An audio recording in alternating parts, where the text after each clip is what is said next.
Too many things are going wrong in this NBA industry. Too many things, and it might not be even in the NBA industry. It's the industry outside of the NBA, especially the people who are trying to analyze the games, analyze the players, and more than NBA games, I think we watch all those people who are commenting on players, who are trying to tell you what's right for a player, trying to tell you what's right for a team. And it's just really weird that we are not watching many games, but still we are judging the players, we're judging the teams, and we as audience, and you as audience watching those people might get affected, your opinions might get affected by that. But the reality is that if you don't watch games, you can't really say anything. If you haven't played the game, you can't judge somebody's game. If you haven't played the game, you don't really you can't really tell what's wrong with the guy. You can't really tell what's wrong with the system or anything. And this goes way too bad when people are criticizing players, when people are saying bad about the players. Like right now I heard about PG.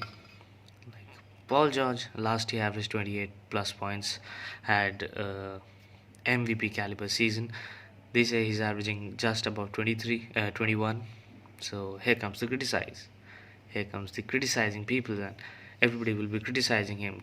He's not that great. He's this and that. Everything. They forget how he used to play, how he is. He had that shoulder injury. He had to come back. Then he had to practice. He didn't practice much with the team. But yeah, I know it's been time. But it's a game that involves five players, and there's a system that needs to work. Then only a player work. You can't really expect anybody to average 20 25 points just like that. There's a system that a coach uses, there's a system that the team has agreed upon, that they will use that system. According to that system, we have to go. Now if you look at the LA Clippers, most of the offense running through Kawhi Leonard.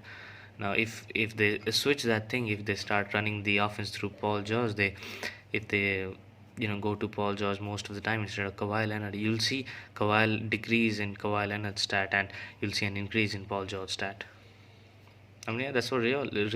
Even if you talk about the stats, Paul George last year was playing 36 plus minutes per game.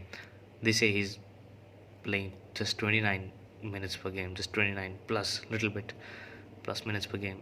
So there are a lot of things that goes into mind. There are a lot of things, that affects the performance of a player.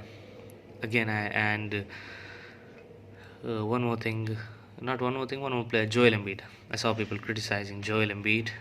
Last year he was averaging good, and he was playing good. He was averaging good, 26, 27 points a game. Everything was good. Nobody criticized him. Maybe a little bit for not because the team wasn't what people expected. And this year, look at the stats. The stats go down, then the criticize come into play. People start criticizing. Go and watch games. Don't criticize just on the fact of numbers. And I'm not saying Joel Embiid is playing great, right? I can understand it's a little off for him.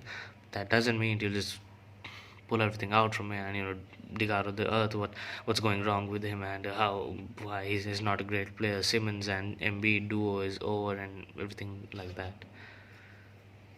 First of all, you are the only people who try to build all those Simmons and Joel Embiid duo thing. It will go great, great, great. Then the same people who build up those hypes about Joel Embiid and Simmons, things like that, and the next year when they are off, then they come up with this thing that the duo won't work. But I know these things won't stop, because when it comes to the analysis of players, that's how things work in the industry, in the television industry, and that's some kind of entertainment thing that happens, and this will never stop. But that's just saying what I feel like, right? I'm just saying, because I'm here to just give you what I feel about the game, and how we should look at the game, and look at the skills, look at the talent, look at the work that the players are putting in. That's how it's all about, and that's do the pure analysis. There are people out there doing pure analysis. Yeah, we should focus on them. Other are just toxic things. Like, go on if you want to go with the entertainment, otherwise go with the pure analytics. go with the pure statistics and go with the pure analysis. That's all.